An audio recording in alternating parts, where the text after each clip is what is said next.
Hola, ¿qué tal, queridas amigas y amigos? Bienvenidos a un programa más de Cero Discriminación. Un programa en coproducción con la Universidad UX y con INUDI, por supuesto. Muchísimas gracias por acompañarnos. Recuerden que siempre buscamos traer invitadas, invitados que sumen al tema de la prevención de la discriminación, para que juntos podamos erradicar este mal que aqueja a la sociedad. Recordemos que se discrimina por muchísimas cosas, ¿no? Una de ellas es por discapacidad. El día de hoy, para arrancar el tema, les tengo una invitadaza que viene directamente del Departamento de Educación Especial de la Secretaría de Educación en el estado de Veracruz. Ella es la psicóloga Marta Alicia Delgado. Bienvenida. Muchas gracias por invitarme y por permitirme estar aquí para hablar de este tema que tanto nos interesa a todas y a todos, ¿no? Claro, es un tema que de verdad nos interesa muchísimo, pero que además todas y todos podemos contribuir. Desde nuestras diferentes trincheras podemos sumar a este cambio tan necesario para poder garantizar el respeto a la dignidad humana, ¿verdad?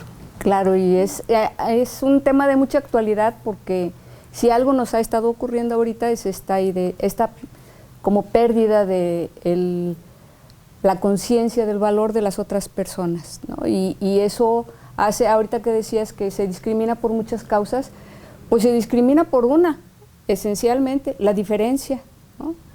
La discriminación desafortunadamente hace que la diferencia la veamos como una desigualdad, ¿no? Y no es lo mismo ser diferentes, que es tener características diversas, ¿no? Que ser desigual, que es valer menos, más, o sea, menos unos que otros, ¿no? Entonces, esta situación en donde utilizamos de pretexto la diferencia para hacer desigualdad es el problema principal, ¿no? Y la internalización de esta situación, creo yo. Así es. Sí, es el no reconocer que todas y todos tenemos la misma dignidad humana, independientemente de nuestras características, de nuestras preferencias e incluso de nuestras posesiones, porque de repente se llega a discriminar por cuestiones económicas, ¿no? Claro. O ideológicas. Entonces, de verdad que sí hay mucho que trabajar en este asunto. Pero bueno, ¿qué está haciendo la Secretaría de Educación justamente en este tema? Claro, la Secretaría de Educación, como parte esencial de lo que es la formación de las personas, de los niños y las niñas y de, bueno, hasta donde terminemos de educar, hace muchas acciones constantemente y a veces yo creo que la gente dice, bueno, ¿y dónde están, no? Hay constantes acciones. Por ejemplo, la unidad de género que está en la Secretaría ha estado dando muchas capacitaciones, ¿no? Sobre la diversidad y cómo podemos considerarla, que es un derecho de las personas, ¿no? Ser diversas, diferentes, ¿no? En todos sentidos, aunque cuando decimos diversidad rápido pensamos en los gays, no, en todos sentidos, ¿no? La parte más importante es cómo podemos ir apreciando la diferencia, ¿no? La diversidad de características de unos de otros, ¿no? Cuesta trabajo porque finalmente es como remar contracorriente. Cada mensaje que se nos da, bueno, en la Secretaría no solamente se dan talleres en los que se ayuda a sensibilizar sobre las discapacidades, las diferencias, todo lo que puede ser el respeto a los derechos humanos, sino que además se nos presenta como un hecho, pues que somos servidores públicos, servidoras públicas, y nos corresponde cumplimentar la ley, ¿no? Así es. Entonces, el conocimiento de las leyes, de los tratados, de todo lo que sustenta legalmente algo que es de por sí real, ¿no? O sea, claro, todas y todos valemos lo mismo, nos guste o no nos guste a algunos o a otros, ¿no? Pero aparte, la ley avala esta idea, ¿no? Y la avala, pues claro, poniendo marcos legales que tenemos que cumplimentar todas las personas que estamos dentro del servicio público.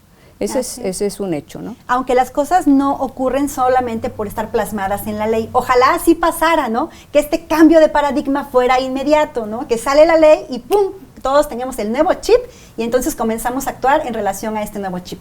Pero esto no ocurre así. Es ir, venimos de una cultura, ¿no? Tenemos ya cierta información posiblemente equivocada sobre el tema, ¿no? Y eso nos hace actuar de determinada manera y posiblemente estar incurriendo en discriminación. En ese sentido, ¿qué acciones implementa la Secretaría de Educación. Bueno, sí, tenemos un marco normativo. ¿Cómo hacerlo llegar a docentes? ¿Cómo hacerlo llegar a personal administrativo? ¿Cómo hacerlo llegar a toda la comunidad escolar? De hecho, se hace llegar por lo menos a docentes y a directivos, ¿no? O sea, a lo mejor... ¿Cómo lo hacen? Puede hacer que haya un poco más de necesidad hacia toda la comunidad escolar, pero de hecho se hace, ¿no? O sea, todo lo que son las leyes, todo lo que son los lineamientos que nos corresponden, se dan a conocer a absolutamente todo el personal, ¿no? Tenemos los cursos, tenemos los programas federalizados que también traen cursos, traen material que se entrega en las escuelas, que de alguna manera permite llegar al conocimiento. Hay una cosa en la que, bueno, tienes mucha razón, ¿no? El que exista una ley no hace que las cosas ocurran, ¿no? Para que existiera la ley, hubo que reconocerse que las cosas existían. O sea, las situaciones concretas, y después generar una ley que intentara que se pudiera como nivelar esas situaciones, ¿no? No olvidar que de todas maneras, todas las personas, docentes, directivos, la gente que está haciendo las leyes, la gente que tendría que cumplimentar las leyes, somos parte de la misma cultura, ¿no? O sea, hemos vivido inmersas en lo mismo. Yo siempre digo que un pez nunca se entera que está en el agua porque no se cuestiona el agua, ¿no? La naturalizó, ahí estaba. Nosotros naturalizamos la discriminación. Todo lo contrario de lo que podríamos pensar, que la discriminación es tan mala, nos afecta tanto a todas y a todos, bueno, no la vemos, ¿no? Ni siquiera la vemos. Entonces, esta parte en donde leemos libros, leemos leyes y decimos, sí, ¿no? O sea, sí, es que además todavía. Es una cosa el saberlo, el conocerlo, incluso hasta recitarlo, y otra bien, pero bien diferente, el aplicarlo en nuestra vida. Claro. Porque podemos reconocer, sí, todas y todos tenemos el mismo derecho, pero a la hora de la hora, a la hora de estar en clases, a la hora de estar en casa, a la hora de estar en el parque, a la hora de estar en cualquier contexto, ¿realmente estamos haciendo valer estos derechos humanos? ¿O por desconocimiento o por cultura incurrimos en discriminación? Y la discriminación tiene efectos negativos. A mí en este momento no me queda una sospecha de que hubiera algún efecto positivo. O sea, no creo que pudiera haber un efecto positivo. A lo mejor me equivoco, pero yo no creo que hubiera un efecto positivo. Sí veo muchos efectos negativos de la discriminación. Atentan contra la dignidad humana, atentan contra el bienestar, contra la autoestima, con el desarrollo de la persona que la vive, sus familias, su contexto. La verdad es que de repente piensan, es que no pasa nada, o sea, nada más no lo quiso llevar, nada más no quiso que participara.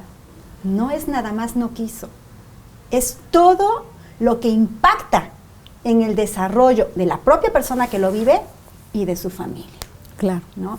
En estas acciones que nos comentas que implementa la Secretaría para hacer llegar toda esta información, ¿qué seguimiento dan o qué estrategias implementan tratando de buscar que las cosas verdaderamente lleguen, que las cosas cambien, ¿no? No que contesten el examen de si es derecho o no es derecho, sino que realmente se pueda hacer este cambio y promover este respeto a la diversidad? Bueno, yo creo que una de las cosas que se pueden hacer a nivel, es que son como varias cosas, ¿no? Lo administrativo te pide siempre que tengas una respuesta en números de qué hiciste, cuánto diste y cómo diste, ¿no? Eso lo tenemos. O sea, ese sí, a todo mundo. En el salón hay un niño, hay una niña, ahí está. Sí, o no sé, 100 maestros de tal escuela, los 100 recibieron la información, tuvieron un taller, etcétera, ¿no? No olvidarnos que nosotros somos personas que en un momento dado pertenecemos a esta cultura, ¿no? O sea, finalmente no podemos olvidar nuestros inicios o nuestra vida, ¿no? La discriminación, cuando la hablamos en tercera persona, somos bastante ingenuas, ¿no? La discriminación la vivimos todos y todas, ¿no? Y no solo la vivimos, la introyectamos, ¿no? La tenemos, yo por ejemplo podría decir, no hay una persona, a ver, ¿por qué discriminamos? Por cualquier diferencia. Cualquier diferencia. Al gordo por gordo, al flaco por flaco, al alto por alto, al chaparro por chaparro, al que tiene dinero porque lo tiene, al que no lo tiene porque no lo tiene. Claro, algunos viven más la discriminación que otros, ¿no? O sea, a algunos les afecta de una manera más profunda que a otros, en el sentido de que yo no quiero a los ricos, voy a decir una tontería, no quiero a los ricos porque son muy alzados y entonces no me junto con ellos. Pues, ¿verdad? O sea, pero en una escuela no queremos al niño porque viene mal vestido, porque no tiene dinero, ¿no? Y trae los tenis con un hoyo, ¿no? Y entonces nadie lo junta a jugar, pues le impacta más, ¿no? Claro. Bueno, como les decía, desde que nacimos estamos dentro de este proceso. El punto es que cuando yo voy a decir algo que es muy común en nuestra cultura, blancos y morenos, ¿no? ¿Por qué? Pues por la herencia española, ya lo hablaremos en algún momento si hubiera necesidad, ¿no? Pero entonces los blancos son los ricos, los blancos son los bonitos, los blancos son los poderosos. De hecho, hay un video, un experimento social que justamente le ponen a los niños, no sé si lo has visto, sí. 2 muñequitos, uno blanco y otro de tez morena, ¿no? Y le preguntan a los niños que están viendo ambos muñecos que cuál es el muñeco bueno y cuál es el muñeco malo, ¿no? Incluso bondad y maldad, ¿no? Sí, en colores. Qué bárbaro, qué bárbaro. Sí. O sea, bueno, pero los niños están chiquitos. Tienen que 7, 8 años. Sí, están hasta pequeñitos, menos. están muy pequeñitos. Y ya tienen internalizada esa situación. Y hay un niño morenito que también dice que el bonito es el blanquito, ¿no? Entonces le dicen, ¿y por qué? Pues porque está blanco. Luego, ¿qué significa eso para él? Bueno, lo que quiere decir es que cada uno de nosotros tenemos internalizada la discriminación y sabemos dónde colocarnos frente al otro. Sin que él me discrimine, me discrimino, ¿no? Sin que él me diga que es superior, yo le doy el valor de superior, inconscientemente. Entonces, cuando hablamos de que cuánto pegan realmente todas las acciones que se están realizando en esta línea, pues sí, y al mismo tiempo es rascar en arena, ¿no? Porque cada una de las personas que somos parte de esta cultura, pues hacemos eso, ¿no? Nosotros lo vemos con los niños con discapacidad, nuestros niños con discapacidad, que le ando pegando al micrófono, nuestras criaturas con discapacidad, niñas y niños, tienen una diferencia evidentísima, ¿no? Que se considera una desigualdad evidentísima, ¿no? Y claro, los demás nos sentimos o se sienten, o como le quieran decir, pero en realidad nos sentimos con el derecho a tratarlos diferente, a verlos menos capaces, menos, como si no sintieran, como si no razonaran, como si no escucharan lo que estamos diciendo. Sí, como qué bárbaro. Si la discriminación no los tocara a ellos con lo que decimos y hacemos, ¿no? Y todo a partir de una diferencia evidente, ¿no? Entonces, es difícil por la naturalización que tenemos de la discriminación, por la internalización que tenemos de la discriminación. Se sigue haciendo cosas, no por eso se dejan de hacer cosas, e incluso a veces parecieran repetitivas. En la Secretaría se siguen dando cursos, se siguen dando capacitaciones, se sigue enviando material, en el material se modifican algunas cosas, se apela un poquito más a esta dignidad de las personas, ¿no? Pero va a costar mucho trabajo, sigue costando mucho trabajo, ¿no? Hay intenciones, yo digo incluso de la estructura gubernamental, sin embargo la sociedad pues empuja fuerte, ¿no? Los más privilegiados no ven su discriminación ni para arriba ni para abajo, ¿no? Entonces sí cuesta mucho. Y yo creo que en ese sentido, la verdad, los docentes tienen un gran poder transformador, de verdad que sí. Son referentes en el salón de clases, son autoridad en el salón de clases, ¿no? Y sí me ha tocado ver docentes comprometidos, respetuosos, ¿no? Que promueven justamente la inclusión, este respeto a la diversidad, este reconocimiento del valor humano, de esta dignidad que todas y todos tenemos. Pero también me ha tocado recibir infinidad de casos en donde los papás me dicen, es que no me lo aceptó, ya me lo iban a inscribir, pero nada más se enteraron que tenía discapacidad y se acabó el cupo, ya no hay para él, ¿no? Cosas como esta que dices, no es posible, o sea, no es posible, ¿no? Entonces, de verdad que sí es muy importante que todos reconozcamos el poder e impacto que podemos tener justamente en este bienestar social, ¿no?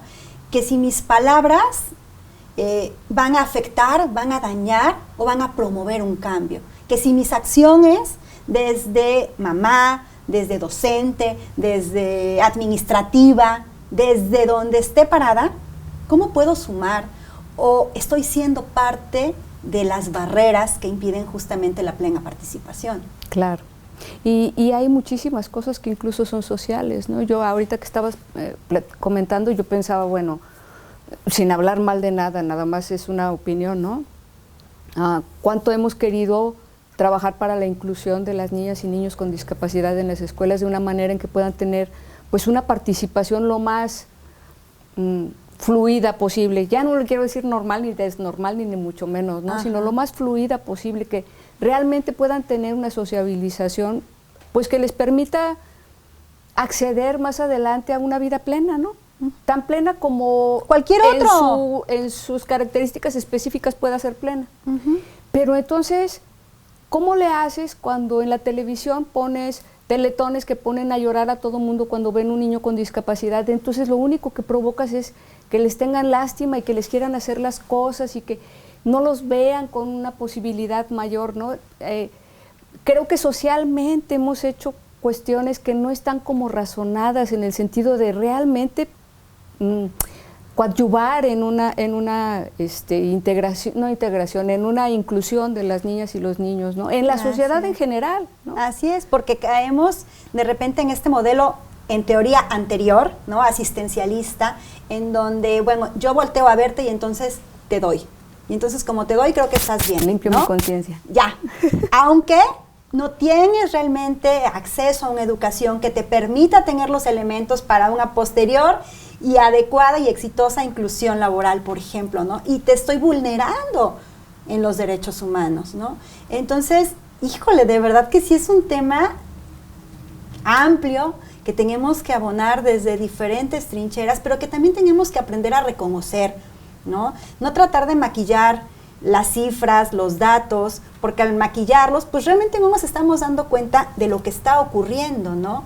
Entonces creo que un paso también importante es decir, sí es cierto, hay cosas pendientes por hacer, sí es cierto, todavía hoy día en las escuelas no se garantiza en todas las escuelas el acceso, permanencia y plena participación de todas y todos. Es lamentable, es doloroso, es triste, pero es una realidad que todos y todos podemos ir cambiando, ¿no? A partir de reconocer y también a partir de sentirnos corresponsables de esta situación.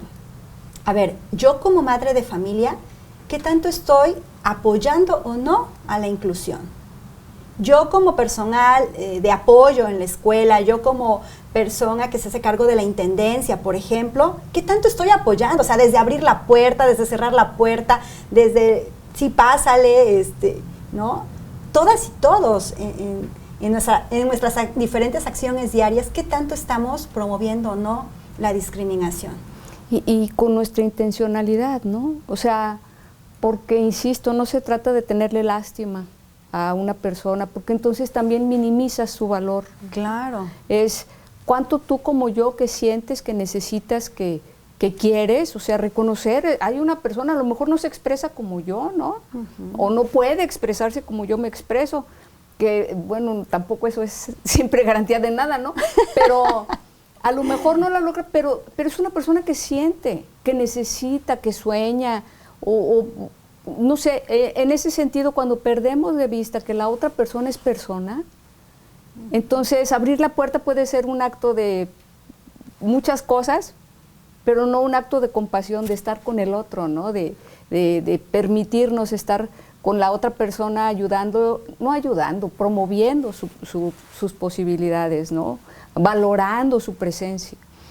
En educación especial, por ejemplo, nosotros tenemos logros de criaturas que lo más que lograron en mucho rato de hacer algo, pues sea mover un poco más una mano para expresar algo, ¿no? O hemos tenido niños que, ya cuenta hasta 5, contar, no recitar, contar, ¿no? se van de vacaciones y regresan al 3. Claro. ¿No?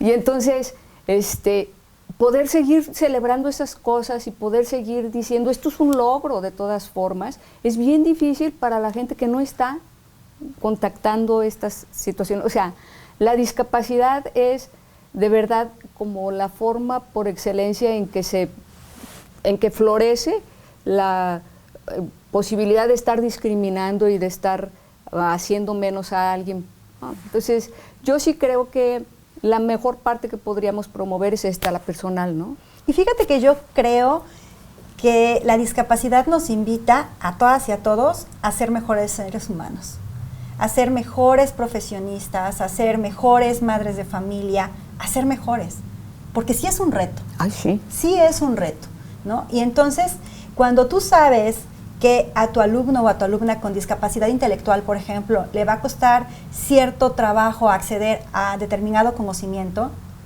y ya lo has intentado de alguna manera y no te ha dado resultado, te retas a ti mismo y dices, hey, ¿qué estoy haciendo? ¿Qué estrategias o qué metodologías me hacen falta a mí para poderle dar la respuesta que él o ella requiere e impulsarle al siguiente nivel? Entonces, por supuesto, te preparas, te actualizas, le buscas, echas a andar tu creatividad y las cosas se dan, ¿no? Entonces, por supuesto que hay un crecimiento profesional en ti, por supuesto que hay un crecimiento humano en ti, ¿no? Y creo que por ahí también tendríamos que ir haciendo esta mención, ¿no? De cómo crecemos todos a partir de darnos el chance. Y de retarnos. Yo digo, por ejemplo, en la comunidad sorda, nosotros tenemos, ahorita se están dando varios talleres de... Creo que no has tomado nada de café, ¿eh? Varios talleres de lengua de señas mexicanas a los docentes, a las y los docentes. Necesitamos más gente que sepa interpretar, necesitamos más gente que se pueda comunicar. Y mucha gente decía, bueno, ¿y yo por qué voy a aprender lengua de señas, no? Digo, claro, queremos que los otros se españolicen, ¿verdad? Que hablen, pero, a ver, ¿quién está discriminando si no damos la oportunidad de que las personas que solamente pueden comunicarse a través de signar puedan hacerlo, ¿no? A esta criatura, ¿de qué le sirve que su mamá y él se sepan comunicar? Claro. O que su mamá, ella o él, el alumno o la alumna, y su maestro se sepan comunicar. Gracias. Todo que además ahí el mundo quedó vedado para ellos. Sí, pero además ahí hay un súper reto, pero así gigantesco, porque además la lengua de señas está regionalizada. O sea, aquí una seña significa algo, pero en el norte ya es diferente y en el sur ya cambió. Entonces, realmente es un reto. Sí. Realmente es un reto que tendría que ser nacional, porque... Así es. ¿A quién les interesa comunicarse? ¿A ellos o a todos? A todos, a por todas, supuesto. ¿no? O sea, creo que esta es la parte que no entendemos de la discriminación, ¿no? Yo confieso que lo he intentado mucho y no me sale muy bien. Pero el que yo diga, ellos necesitan que yo sepa lengua de señas mexicana, está hablando de mi discriminación, ¿no? Así es. Sobre todo entre docentes, bueno, ¿quién necesita comunicarse? Discúlpame. Claro. ¿No? O sea, esa parte se ha estado trabajando y hay muchos docentes que están interesados en aprender lengua de señas mexicanas, aunque todavía es como muy cerrado, muy Pero poco, fíjate, ¿no? que yo considero que igual se podría plantear como uno de los requisitos para el trabajo docente. ¿Por qué? Mira, de repente en otras formaciones, llámese, no sé, administración, ¿no? Te dicen, bueno, para que tengas tal puesto necesitas forzosamente saber inglés, si no, no te contrato. Y entonces, pues tú te preparas porque quieres el puesto, ¿no? A ver, si tú vas a ser docente de una diversidad de alumnos, pues el perfil mínimo que requieres es este. En la normal ya les están dando lengua de señas mexicana, en especial a los que van en el área de especial. Es que luego ahí surgen también situaciones, que de repente en la escuela dicen, bueno, este es el niño de la maestra de especial. No, discúlpame, es tu alumno de quinto, es tu alumno de segundo, es tu alumno de primero. No es el alumno de la maestra de educación especial, su salón no es aquel, su salón es este, con sus compañeras y compañeros, y la maestra de grupo eres tú. La maestra de educación especial está de apoyo, está para orientarte, para generarte estrategias, ¿no? Y creo que ahí se dan también muchas confusiones, que finalmente al que dejan atrapado o atrapada es al alumno y a la alumna. Sí, sí, y son procesos. Creo que se ha estado trabajando mucho en esos procesos. De mucho tiempo ha habido, vamos a decir, formas de manejarse que a lo mejor no han sido las idóneas, porque se ha estado buscando las formas de manejarse. Y yo insisto, ¿no? Todas y todos seguimos siendo parte de esta misma cultura, venimos de aprender exactamente lo mismo, y en algunas personas todavía hay ciertas resistencias para, no sé, como para abrir un poquito las posibilidades a otras formas de manejarse, de enseñar, de hacer, ¿no? Durante mucho tiempo, por ejemplo, todavía aquí en poblaciones muy cercanas, aledañas a Jalapa, hemos encontrado que hay niños con discapacidad que están escondidos en sus casas, que no los han dejado salir jamás, ¿no? O sea, todavía necesitamos ir picando piedra, ¿no? Por eso yo digo que cuando una ley existe, la ley lo que hace es decir, sí, ¿qué crees? Así como tú piensas que eso está mal, ¿qué crees? Que sí está mal, ¿no? Hay consenso en que eso no debe de ser, y hay consenso en que debería de darse esta otra parte. Las leyes son como este aporte de validación, ¿no? Yo lo veo en muchos sentidos. Por ejemplo, ahorita la nueva forma, la nueva, ¿verdad? Ya tiene un buen rato. Hay una concepción ahora para ver a las niñas y los niños a partir de los derechos humanos, ¿no? Ajá. O sea, ya no son objeto de tutela, ahora son sujetos de derechos humanos. Así es. ¿No? Así o sea, y eso no se entiende, ¿no? ¿Por qué? Porque tenemos toda una vida de otra forma de ver las cosas, ¿no? Pues si para pasar de las garantías individuales a los derechos humanos, todo lo que no ha costado, nada más en las cuestiones legales, ¿no? En el 2011 cambió la Constitución, ¿no? Se quitaron las garantías institucionales, las garantías individuales, y entraron los derechos humanos. Así es. Y ha sido un picar piedra desde el decir que los derechos humanos los usan para los delincuentes. No, los derechos humanos son para los humanos. Claro, ¿no? Y no logramos entender estos cambios. Lo mismo ocurre con el término necesidades educativas especiales y con barreras. De repente me ha tocado escuchar a docentes que dicen, es el niño con barreras. Óyeme, no es el niño con barreras. A lo mejor tú eres la barrera que está impidiendo su plena participación y desarrollo. O sea, no es que el niño tenga las barreras. O sea, hay barreras arquitectónicas, actitudinales, en fin, pero se le sigue en gran medida achacando la barrera a las características propias del ser humano, ¿no? Sí. Entonces, sí. Ahí es donde nos damos cuenta de que luego no entendemos la conceptualización. ¿Por qué? Por ejemplo, persona con discapacidad a discapacitado, ¿no?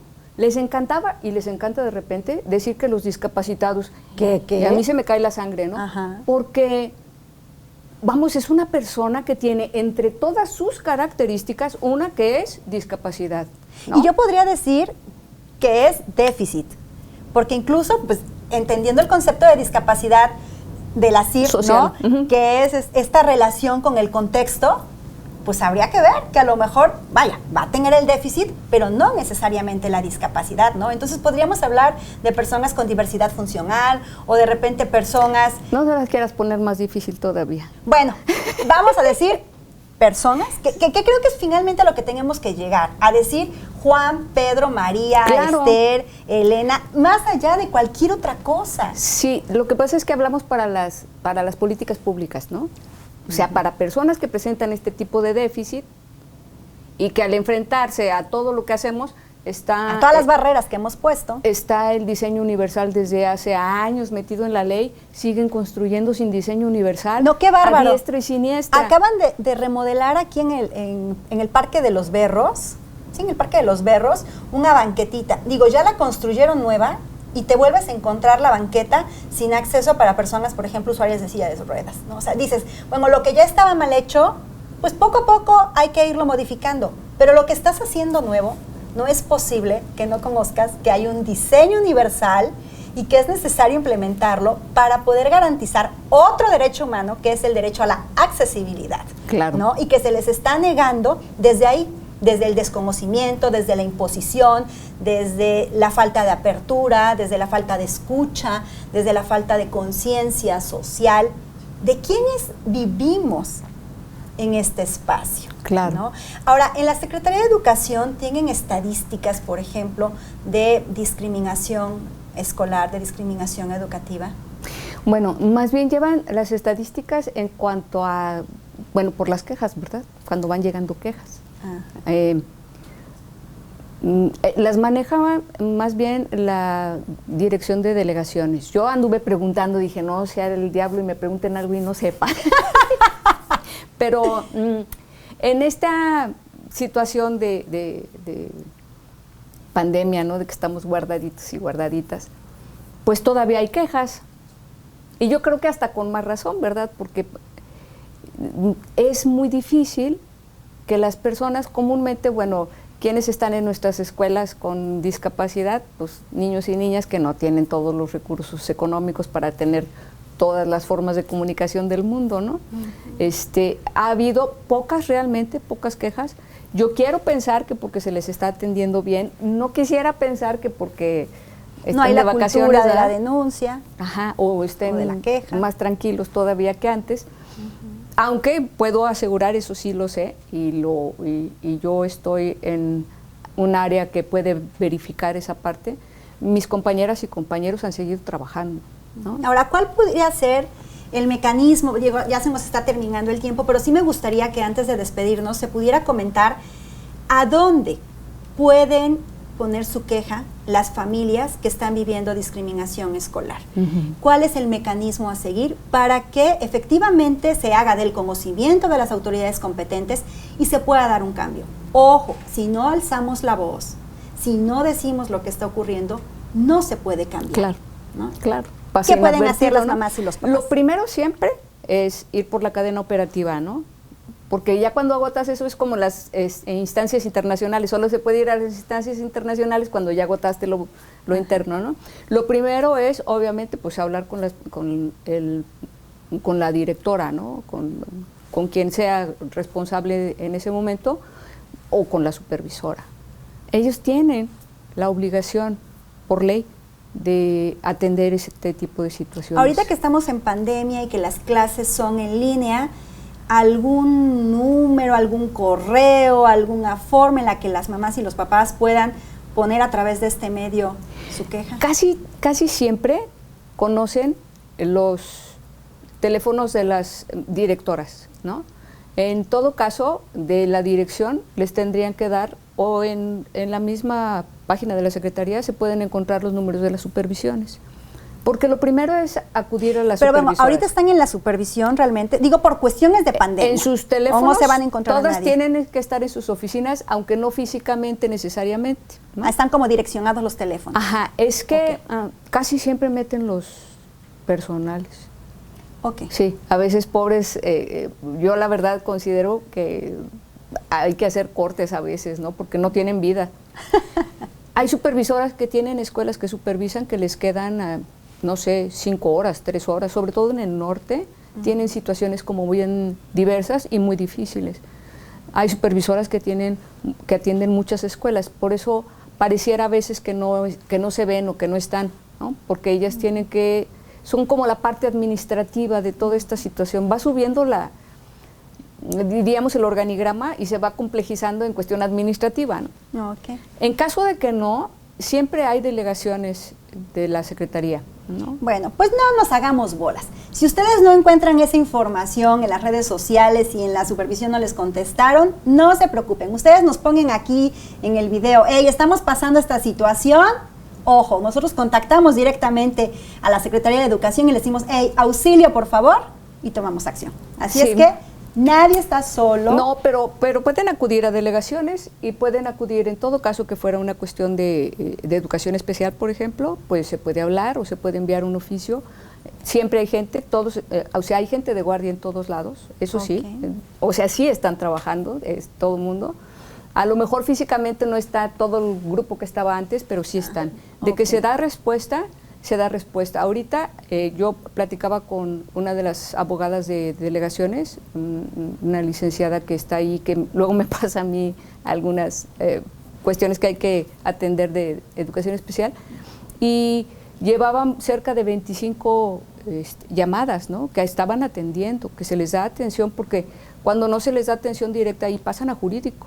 Okay. O sea, siempre se lleva un proceso y siempre se trata de dar una respuesta, ¿no? Perfecto. Pues querida Marta Alicia, muchas gracias por acompañarnos, gracias por compartir con nosotros esta información que estoy segura va a servir a todas las personas que nos están escuchando.